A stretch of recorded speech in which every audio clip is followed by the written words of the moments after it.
Oh my god, I love this show. Who's to say? Oh Lord, back again, back again. We live? Yeah. See, this is one of them times where you knew when I was pressing the button and everything. I didn't know if you would just start. Oh no, I mean like. I'm a very unpredictable ass nigga. You really don't know how I'm gonna start or how I'm gonna finish. That's close. Got a couple more days in the month. A couple more Get it out days the in the way. month, 100%. Hey, y'all see it? Y'all see it? People say we outside. This is the definition of we outside. Yeah, we're not metaphorically outside. We actually outside. Yeah. And I won't drop no locations, but niggas see, y'all see what's behind us. So you see that's the city. You just don't know where niggas is at. I can't be giving niggas locations. So they got B&B Rock. So they got Pump Smoke. I was just about to say, niggas dropping locations on the line. That's how they got my boy Julio Fulio. Getting the boy. R.I.P. Julio, bro. I was trying to say something crazy. We'll leave it out. Julio. Internet goes comfort. I swear, 100%. Listen, we got another episode of Who's to Say out here. Your one and only co-host Wesley Keith. They call me Wes. To my left, light-skinned God. But let me talk my shit. Hey, all the women got to go through him. Respectfully. I'll make the rules. You don't make the rules. My boy Count Beasy, we back. Thank you for bringing me back out here. Sometimes I don't be wanting to leave Jersey, but and I will tell you where I'm at in Jersey. It's nice to get out, like especially because today was gonna be the type of day I was gonna be inside all day. We went drinking last night. Yeah, we watched Copa America, we watched USA. Unfortunately, lose to the Panamanians.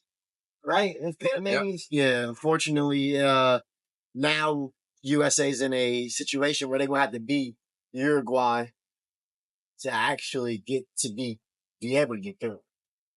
That's gonna be tough for us. I feel like we're 11th ranked team in the world. We got all the talent in the world. Show up. Can we speak on that 11th ranking real quick? Because I think that's like obviously more soccer, football than I do, right? I think that 11th ranking is egregious. And to see the teams that we were ranked above, some of them I believe, right, being ranked above Colombia, for sure. Like that was a red flag. The red flag was being ranked over Germany. Like the only time that we've ever been ranked over Germany was in World War II. That's crazy. And World War I. Yeah, back-to-back champs. You know what I'm saying?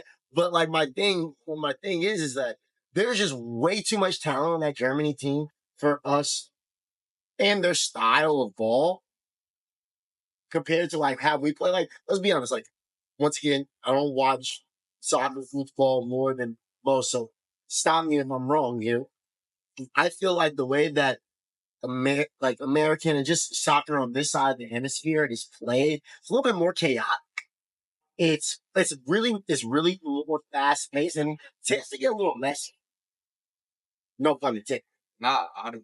I think if you look at the difference between Copa America and the Euros is very technical.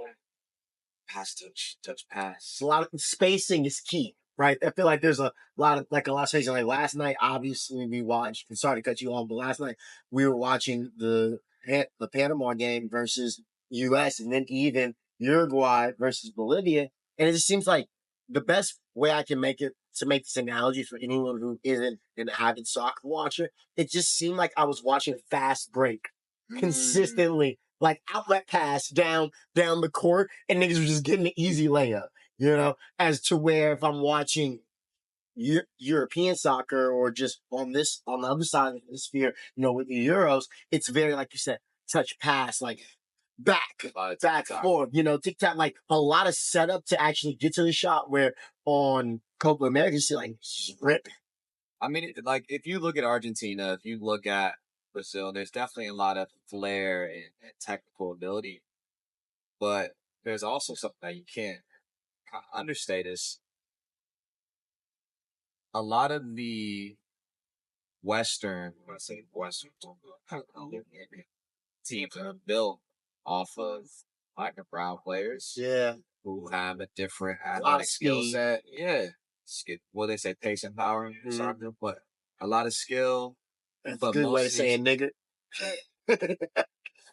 I guess it's a safe space. I'm at home. Yeah, facts. But then you look at the teams in the Euros, especially you see this kind of matchup in the World Cup. It's like they don't. If we can't compete on the physicality and speed standpoint, then we need to beat you with our technicality. So right, the game has grown through different means. I mean, you look at France. France just FC Colombia is. Sure. Well, I think 80% of that squad's what. yeah, which Which is insane. You look at Spain, they're not going to beat you, but their speed. Shout out to Nico and Inaki Williams. But their game has always been the tiki taka. Yeah. So technical. The Germans are very technical. Well, it's been interesting to watch, man. No, 100%. If you aren't tapped into Copa America, or the Euros, definitely tap in. It's a great time to be a casual soccer fan. Just gotta support your team. Or you just go watch baseball. Yeah, and it's only other WNBA. Yeah, Caitlin Clark, come out. How's Cameron Brink, get better. Hey, facts. Hey, I heard you was number one on the list for ACL replacement for him. Yeah, well, Yeah, you need. Got you. I'm at 3 basketball. Yeah, I heard you. How do you think you could be her? We'll leave it alone. Cameron Brink, get better. Yeah, we'll leave it. We'll leave it at that. I want to go back to the soccer thing before I transition to something else. You know, it's funny you're talking about. You look at France, it's like it's literally just colonialism. Like, it's funny to think that if all those African players that were born and raised in those countries somewhere, right, or maybe some of them weren't. I'm just kind of just going on with it. If they went back and played for their own African country, African soccer would, I feel like, hands down, and maybe you're more Snoop soccer than me, but like African soccer for those countries, there shouldn't be a reason why like I say, like why they shouldn't have a good chance of winning a World Cup. I think it's a mix of a couple of things. I do see where you're coming from, but I think it goes back to my conversation of like, okay, you take these physically gifted youngins, and then you get the technical prowess that you may learn on the streets of France, or that you may pick up in an academy. You may not have had the resources to be put in an elite academy in Nairobi, Kenya, in Ghana, in Nigeria. It's like going to a private school. If you go play lacrosse at a private school, you may not be able to do that in some small town outside of Mexico. Yeah. It's access to resources. Yeah, it's true. It's like, the skill will always be there, but like when it comes down to like honing that skill and technique, that's when like the academy makes come in. So I get that. Definitely. Kind of going back to what I was talking about, we had the NBA draft last night. Yeah, man. Who are these? Who? That is what's crazy is that you always have like an NBA draft that's like this, right? Where it's like there is nobody who is like the distinct favorite to get drafted number one pick. Like a Kawhi Leonard comes out. It comes out of it 100%. But I think that the funniest thing that like the highlight of this draft was Bronny James for sure, right? And like that's really why people the 55th pick was the highlight of the draft, which is crazy. The second round 55th pick was a highlight of the draft, and like let's be real. Let's just be like real frank about this. No one gives a fuck about the NBA draft. No one gives a fuck about any other draft. Like besides the hype the NFL draft gets is the premier draft of all sports, right? That's why it feels more like a show. It feels more like a show, production. I was sitting watching the NBA draft, and I was like, I watch NBA draft every year, and I was like, this is not entertaining. There's not like an entertainment aspect. Where the NFL draft, I feel like it is just pure entertainment. They go all out for it, right? Well, that's what they're talking about. This man's dad was never around in His mom raised him and his 65 brothers and sisters. And then you get the every year is the black guy with the white woman and his mom or his dad looking at the, that's every year. Right? You got the CD lamp snatching the phone, classic, but like, it's a lot of great moments that come out in NFL. I feel like it only happen in the NBA draft for whatever reasons. NBA do better with your product. Let me ask you this though, and I've got a hot take. I'm curious what you think. I think it's harder to grade an accurate NBA pick than it is in NFL. I know it's vastly for positions, but on my position basis, I think it's harder to grade an NBA pick. Like, okay, this is going to be a B plus draft pick versus this person. It's like so many hits and misses. So many things don't translate. I absolutely agree with you on that because when you send these NFL scouts out, right, and they'll go look at these players and they can look at the talent and it's so much, it's more so, and I could be talking out my ass, so keep us honest in the comments. Where when you're looking at an NFL scout, you're kind of looking for certain things that will fit into your system, right? And that you can, as a coach, and you get them into your program, like a Bill Belichick, right? Like he's not maybe drafting the most talented guy, but he's maybe drafting somebody who has a particular skill set and he can work around there and make it fit to his offense or defensive scheme, right? And to your point with I'm telling you, I agree with you. Right? With the NBA, it's tougher because the skill jump in basketball is crazy, right? So, and I saw something that was interesting that I saw LeBron was talking to JJ Redick about. It was like all these kids now are like, oh, I want ones. Like he can't beat me in ones, like, and for ones, anyone who's watching who doesn't know what the ones is ISO 1-on-1. Everyone get the fuck out the way. I'm taking you off the ball and I get a bucket on you regardless. You're a fucking cone in front of me. I get ones up you. Well, what LeBron was saying is that pisses him off because that just because you can be a better one-on-one player doesn't translate into the NBA because it's 5 other dudes. That's why for anybody who knows ball, knows this, that anyone will tell you Michael Beasley will cook anybody once, but he just don't translate to like the NBA. Like, like and you've heard that, right? You've seen that. Like niggas know that Michael Beasley, like any NBA player, will tell Going you. outside Kansas State was Yeah, yeah. They'll tell you Michael Beasley get busy 1-on-1 in the gym and at the Lifetime. Yeah, he'll cook your ass, but he'll be the first to tell you he just don't fit like in what the NBA system is and like what it takes to be a high level NBA player. Because you only have like one or two guys, like for example, look at the Boston Celtics when they won. You only have like a Jason Tatum and a Jaylen Brown, and that's it. And then everybody else is a fucking role player. Know your role. Like you might be cold as fuck, but you gotta know your role. And I think that when it goes back to when we're talking about the draft, is that it's kind of hard to grade that because you just don't know. I mean, what do you think the current formula is? What I see you need.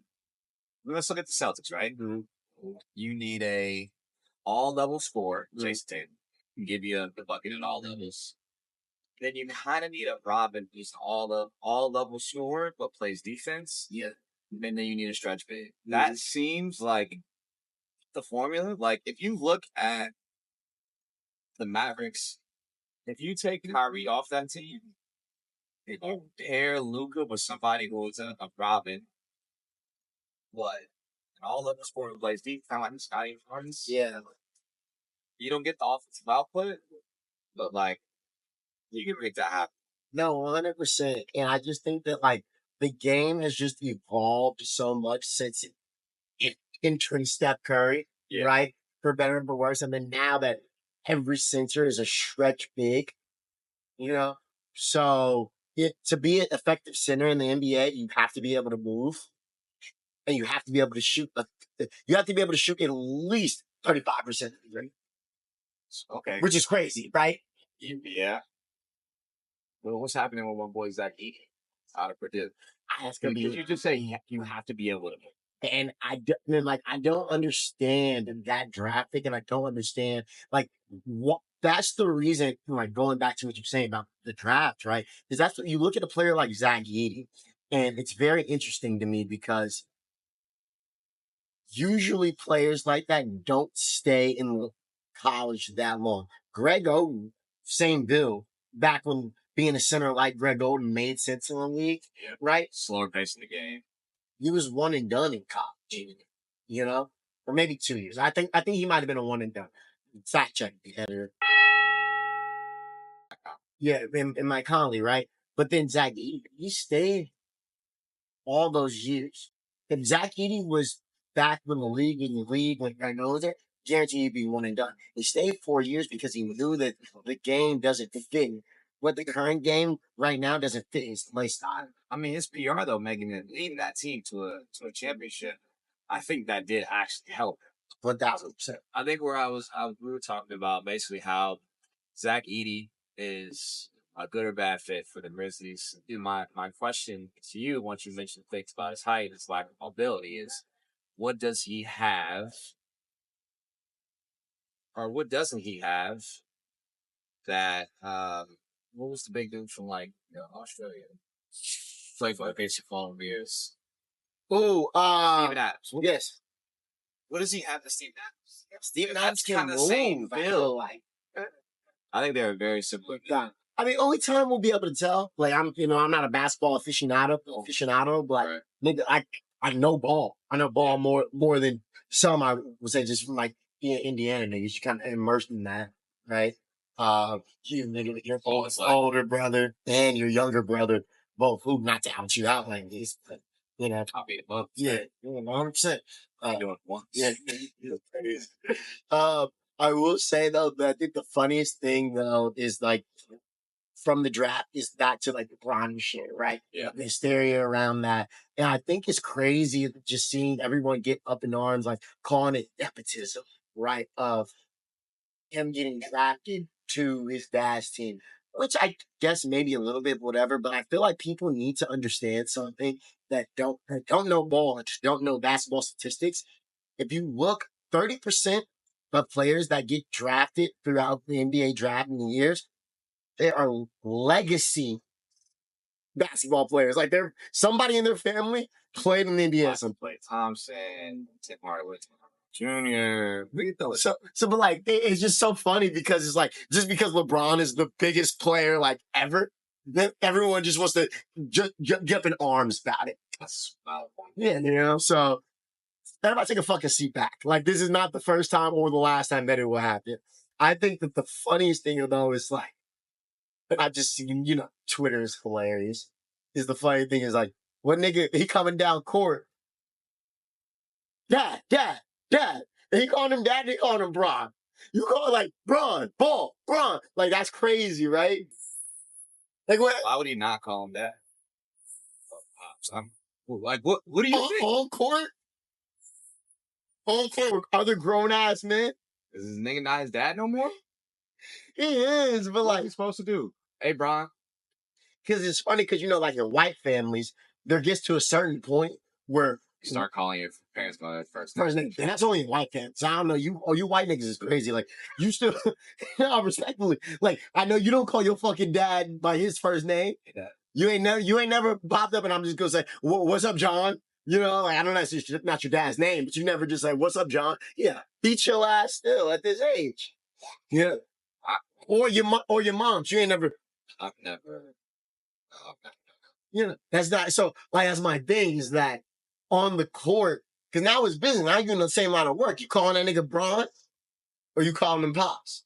Because if you're doing Pops, you're trying to be exactly that. Can you pass her the ball? Then you look you off. Looking your son off dribble is crazy. Looking your son off dribble is crazy. You just gotta be real kind of, hey.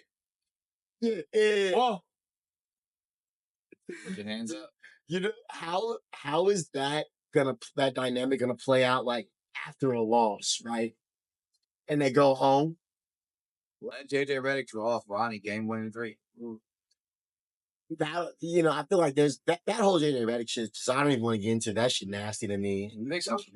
Yeah, because Okay. I think it was just all like designed, rightfully so, by Bro on the podcast of him just kind of like grooming him to see if he was a good coach or not. Then just drawing up X's and O's and doing shit like that, and then also sipping wine. He really groomed JJ Redick. Brian, you groomed the nigga. I'm not. You groomed I'm not him. letting that rock.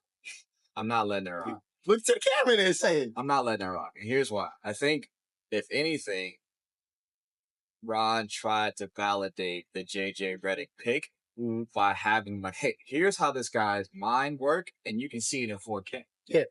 Drop the plays, talk about Yeah. this. And I was like, this is why I can vouch for Yeah. JJ, and it's on a YouTube. Yeah. You can watch it over 7 hours. And I don't want to diss anything. JJ Redick has one of the highest basketball acumens in like ever. Like Now we think. I'm creaming on it. You knew it was coming. No. Come back. It's all June almost over. But you're right though. I just do think that dynamic will be funny, like Braun and Bronny coming home after an L and like Savannah going, so I was game or whatever. And imagine Bronny goes, yeah, this nigga ain't passed the ball once. Or yeah, this nigga blew game a wide open 3 or some shit, like the scenarios go on and on. To me, this is one of the fullest moments in sports. Like that first game. I don't know what situation is going to be, preseason game, but I think it's good. Yeah, no. That's going to have a lot of good shit. Everybody's is he going to play? What's JJ like? There's gonna be they're gonna want to see the white on white too, the Dalton Connect to the Austin Reeves. Yeah, LA finally got their white boys. Yeah, no, I think the Lakers as a franchise for Hollywood right now, they're getting back to that. Right? Sure. They're getting back to what they really wanted when they brought LeBron and AD in, where they thought it was gonna be like the timing was weird because of COVID, of course. Exactly. But I think you're right. They're heading towards the late show. The brand of basketball is great, but like a part of your brand of basketball is being a big name. Yeah. Like the Yankees always get the big name play. Yeah, exactly. It's part of the brand of being. Mm-hmm. And part of the brand of being out in LA is like the superstar. I mean, like really being the walk of Hollywood. They know they're not winning shit. So how do they keep people coming into the stadium or the Coliseum or the arena? Yeah. Ronnie is high ticket item. Yeah, exactly. Ronnie, so they knew what they were doing. And we got presidential debate happening yesterday. And, we in New York and Joe Byron here. I watched the highlights. I didn't watch the full debate. Yeah. Which, you watch highlights, things can get distorted. Misinformation. That's literally when you watch highlights, that's how misinformation happens. But this is one of those things where I was not going to go back and watch that full fucking dysfunctional debate. And if you did, kudos to you, right? But I'll say the funniest thing, and I want you to get your shit off too, because I'm sure you have some other couple takes about it, but this country going to shit. We got we're at the base of white supremacy, I feel like now, where it's like where we got 2 white men, elderly white men up there when the nation is whatever kind of state you think it is, but they're out here talking about who could beat each other in golf. Do you think you beat Joe Biden in game golf? Said he was an 8 handicap. That nigga cat. Maybe in mini golf you 8 handicap. You think you can beat him? I think I could beat Joe Biden. You think you can beat Trump? I don't know. I've seen Trump golf. He actually looks like he's decent. Like I've watched him on like playing with like the Nelk boys and all those highlights. Watching Trump highlights in your spare time is crazy. Yeah, I was not watching Trump highlights in my spare time. Trump. Yes, he man. Yes, he But no, like I just think that that tells you where we are with just like this election and like politics in general. When you got two old men up there talking about he's not a good fit because he can't fucking carry his own golf bag. But the majority of America is that. Like, the reason a lot of the economy is just fucked up is because the generation above us, the older generation, you sitting on a fuck ton of money. They've made it very difficult for people below them to the gross they got. They're not bubbles on the bus. But this ain't a political podcast. Nah, we get the jokes. It's jokes. I have a joke. I gotta get serious here. So I was looking through Twitter and I was reading kind of the general consensus of last night. They were like, "Oh my God, Joe Biden is so bad. Why would they put him on the Dems at Boston Club?" And I was like, maybe they haven't. Maybe this is intentional. Maybe we put an old ass, fumbling, bumbling Joe Biden out there. They're gonna talk. We let Paul, we let him look confused. Zoom in on him. We'll have somebody kind of walking around places. Then, very last minute, you get an announcement. Hey, folks, Joe Biden here, planning on stepping down. Did he co-sign on the Democratic candidate? You don't get people enough time to hate him or her. Okay. And then you have that person. Okay. And that's how they win. And that's how they win. Because they know right now, you can't put Kamala in it. You can't really have Biden beat Trump. That he's losing all across the board. So, Yeah. what if you do the swoop and swap at the end? And you know what's funny? I actually saw, I forget who it was. It was on CNN on my way over here on TikTok. Caucasian News Network.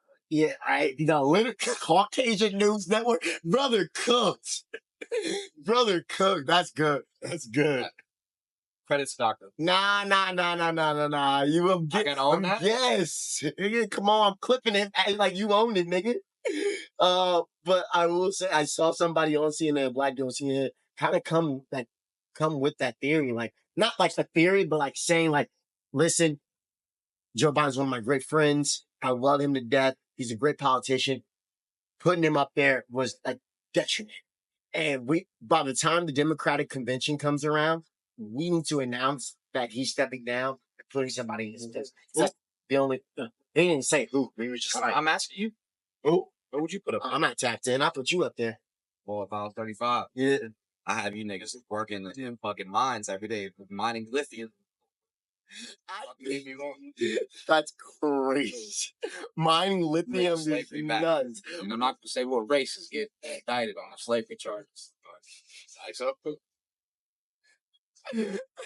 I was letting you cook. I wasn't even gonna put an ISO out, but nigga was going crazy. Which I ain't gonna say. My favorite thing when we do the pod is when he goes, I ain't gonna say what race of people. I'm not like I need editor. I'm gonna throw in the context for the clip. Yeah, editor. I'm gonna need a compilation video of all the pods of motherfucking account going. What race of people? What I ain't gonna say what race of people. That compilation video would go crazy. I ain't gonna say what race is. Just type in YouTube Kanye what race. Yeah, and you'll be surprised. Yeah. No, but I do think that's a fact. And on the point of saying if you were 35, I think that what they really should do is lower the age that people should be able to run to like 30. Okay. And then I think that they need to Cap the age for how old you can be at like 65. That's fair. I think seeing a 65-year-old nigga is Let's say you retire. 65. That's what 65. Yeah. No, I'm gonna act like I knew that. Yeah. I'm gonna act like I knew that. But speaking of retirement, I saw on like an article where it was like what they expect you to be taking home from like different states that you work in. Yeah. So, and this was crazy to me because they were like, if you make 100, like the salary that you should be making to be able to live in New York City is $100K. So, well, I know this is what the average apartment's $2,000. But I'm just giving you with the 100% because I obviously, was ready to hate. yeah, this ain't me. This ain't me. Because I know you need more than that. But I'm just giving you what the article says. Yeah. So the article was like the average is like 100K, and then how they break down where your money should be going is they're like 40% of that money should be going towards, or I think it is not even more than 40%. Who's going to use 40%? 40% of that money should be going to like things that you need to make up, like rent, yada, yada, yada. 20% of that money should be going to your savings, like, 401k, whatever. No, and they were like, the other 20% should be sat down for like, and that's only 80%. So I think 60 was like 60%. Was the other side. And like the other 20% should be you going to like frivolous shit, if you will, having fun, which is crazy to think that that's how niggas think their life should be broken down. Like 60% of what you work for should be just what you need to live, right? And then I only use 20% of my money to do for fun shit. For sure. I mean, it's all relative, right? But I just thought 20% of somebody's money good for $400. I thought it was scary. Scary times to live in. Late stage counts. One of the things that I generally talk about while we having time here is like making friends in the office and like maintaining friendships in general, just friendship in general, right? Yeah. Because niggas are now reaching the age of where we really don't make new friends. Yeah, it's tough. And making new friends is tough, and maintaining friendships is even tougher, I feel like. So when we talk about like and where people genuinely make new friends and have opportunities to do it is in the workplace. Yeah. Right. So when you're in the workplace and you're trying to make new friends, like how do you go about that? I'm 30. Let's just go ahead and start with that. I'm out. I wouldn't tell them how old I am. You never gonna get that out of me. I think we're at an age where a lot of people either in long-term relationships, married, so it's not like a big, voice. You gotta go to my thing. You gotta go into my gym. So it's a good way. Gotta give up the life from pets. I gotta do. So there's so many priorities that come before your friends. When you were in college, you and 5 brothers just lived in a house. Y'all woke up, drank beer, went to the bathroom, back in Chris. I think it's hard to have that lifestyle that's conducive of making friends and keeping. It's easier to make acquaintances and then stay in touch and use them as kind of build your network. Which is cool. Like it's nothing wrong with that, but it's hard to for relationships to be less transactional. Before it's hard to check in. I mean, what are your expectations? A little fresh. Yeah, I mean, expectations like the friend should be is just someone that I enjoy hanging out with, and like I can actually have a conversation substance with, right? And like talk about the checking in. That's cool. You don't have to check in, or what I'm saying. But like when we go to hang out, it shouldn't feel like it's a conversation. I have to talk to them. I should enjoy. We could just sit and honestly, we could just sit in silence. But I just know it's comfortable to hear that set person. You have platonic female friends? No, not more. Why not? Because I'm at the age where Speak like it just doesn't make sense. It doesn't make it doesn't. what is It doesn't make sense because I'm at the age where and you're in a relationship, right? Having a platonic female friend just it doesn't make sense because for me, like the reasons when I did have platonic female friends was more so that it was like an entry barrier, right? To women, right? And maybe shame on me, whatever, right? But I think outside of and you going to it, like outside of work, like if I was at work, I would have email friend coworkers, women that I am with, but it would be like friendship in the workspace, which is something like I we'll stay on here, then I'm going to go to there. But yeah, no, I think the last time that I had women as platonic friendships was like nearing kind of to the age of like 25. And realistically, most of those shits fell through because it's always one homie that want to get his dick hard and you want to go fuck with it. Right. And it ruins the friendship. It's typically how a lot of things happen. Yeah. So, how do you feel about that? About how the time. Yeah. Yeah. Cool guy. I'm not saying I'm fucking all of them. No, I ain't say Mr. Bitches. I just said cool guy. Yeah, no, see, listen, we're gonna have a real plain conversation. You know what I'm saying? Like, they gotta go through this, man. I think it's important to have It is platonic female friends with patience. for sure. Teaches you yourself. Mhm. So, to my point, I feel like, and you can quote me if I'm wrong. I feel like the place where you would establish a lot of platonic female friends would be in the workplace. Absolutely. I don't. If It's not just absolute, just absolutely, right? absolutely, like that's where all of I would consider my platonic female friends. I don't think I've ever like.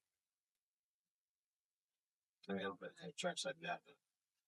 I don't know in what other situation where I'd be somewhere. I'm like, oh hey, I did meet a girl at the beach, but I ended up with her anymore, even though mine was weird. Yeah. Because like when you're in the workplace, there's like intentions are clear. Like we're here to do a job, and if I'm talking to you, like I'm not trying to make advances for the most part. You know, I'm just being real. Like I'm not trying to make an instant. Like I'm literally genuinely building a conversation to like get to know you because we work and we can be coworkers and be friendly in this space, right? So I think that that's why it's easier to have that because you're seeing this person every day. As to where like, well, for your beach example for a reason, it's like yeah, but they made that on the beach. Maybe she thought you were hot and she was really trying to talk to you because she saw an opportunity. Maybe. But I'm not saying it wasn't, but I think we're kind of in the era where people want to make friends in this thing. In New York, people are so standoffish, kind of thing online. So there's kind of like a misalignment of expectations. But bringing the friend back. If I make more friends, I'll hang out. Yeah, that's what a lot of people are nicer to. I'm bringing the friend zone back. Friend zone, number one. Hey, friend zone there. Friends on me. Yeah, you know, hey, get that on the t-shirt. Friend zone me. Friends on me. You know, everyone talk about the salt guy here. No, we bringing the friend zone there back. It's cool. It's cool to be in the friend zone. It's cool. I'm back to being. Yeah, Mr. Friend Zone. Yeah. Duh. Ladies, friends on me. Friends on me. Friends on me. Is insane.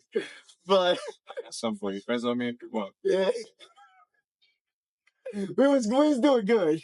We was doing so yeah, we were doing so good. I want to be in the. Yeah, we're doing so good. But when we talk about like cultivating that friendship in the workplace, like Yeah. what do you look for? Because I mean like I don't go in the office anymore. You're a really chronic going into the office nigga. Like I know like I guess and I'm getting jokes off at your expense.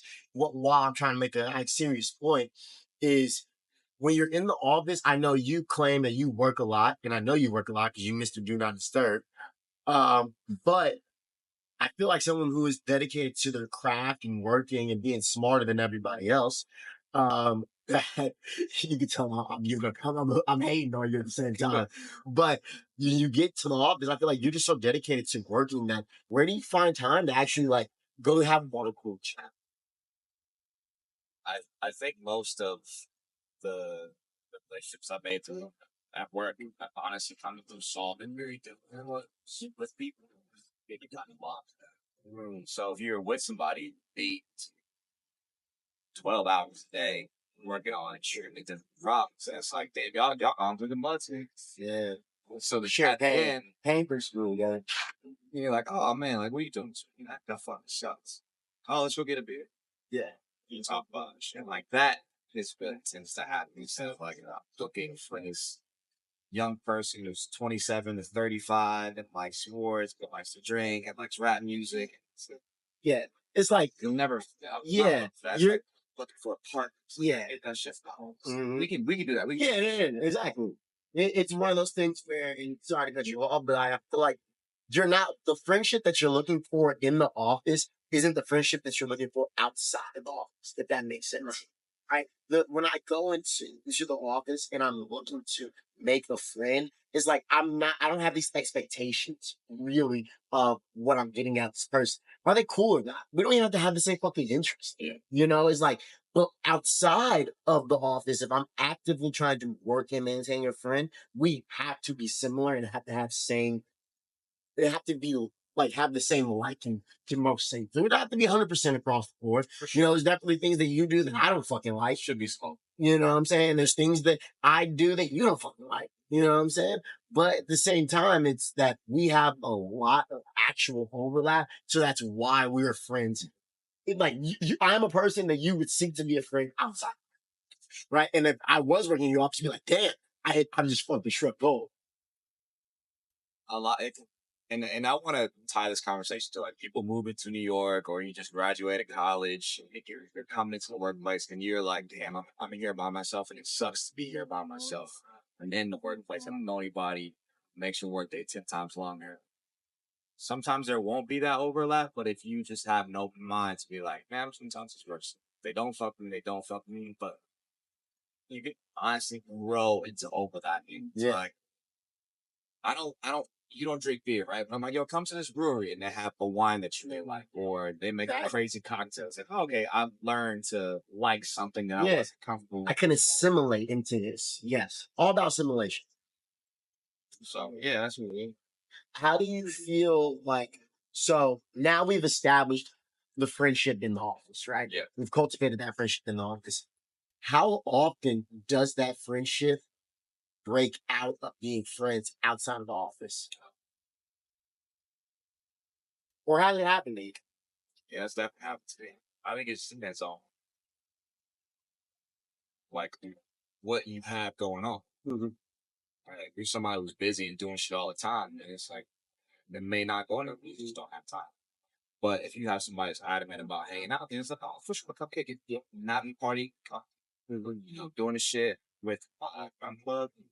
Yeah. You know, And I know we spoke on this in a previous pod, but do you actively look to chill with people outside of the, like your coworkers outside of the office? Once you fall so-called friends? sometimes it just depends. Again, like if you're in a cohort and you all got hired together, you started, and this is your first year at like some bank or law firm, like yeah, y'all gonna you're gonna walk out, you gonna hang out. But like as I've gotten older, I don't do that much. Yeah. So this is another thing that I want to know. Have you maintained friendships from previous jobs to like new jobs? Sure. Yeah. That, I think that's that's the crucial. hardest thing. But it's crucial. I mean, it's obviously I worked in India now I'm in New York, so I don't see those people as much. The connections aren't as strong, but like that's what you want more than anything because that could be the person who gets you a job, Well, let's set you up with something. let's not misconstrue like a connection with a friendship, right? Because I don't have to maintain communication to maintain a connection, right? I'm talking more so of like this was your homie in the office, right? And then you got a new job. How often do you guys actually still talk on a homie level? Yeah, does it fade away once you do there the has been job? anybody who I've been that close with, like this is my man's. There's people I play video games with, but I still play video games. Yeah. Yeah. But no, to answer your question, I have two friends. One's more of an acquaintance and one's an actual friend. From my first job ever, shout out to Scott Taylor. Me and him was logged in like this. And I, went on my separate way. He's still at the same company. And we still chat every once in a while. He's definitely more of an acquaintance than a friend at this point. But I will say one of my first job ever in the city, it was me and my homie came in as a cohort together. His name was Chris Arena. Shout out to Chris Arena. He's in medical sales now. That was his dream. And me and him were locked in. We went down to the shore. We would like during summer, we had some Fridays. We would go jump on the train and go down to our respective shore houses together, link up down the shore. I left, he left, and we still stay in communication. That's the whole. Yeah. And I feel like sometimes that's just rare, right? Yeah, for sure. Yeah. So I feel like it's possible. What I'm saying is it's possible. Make sure that if you are struggling, you're new to New York, and try, work and make friends at the office. Yeah. So that's what I'm gonna say about that.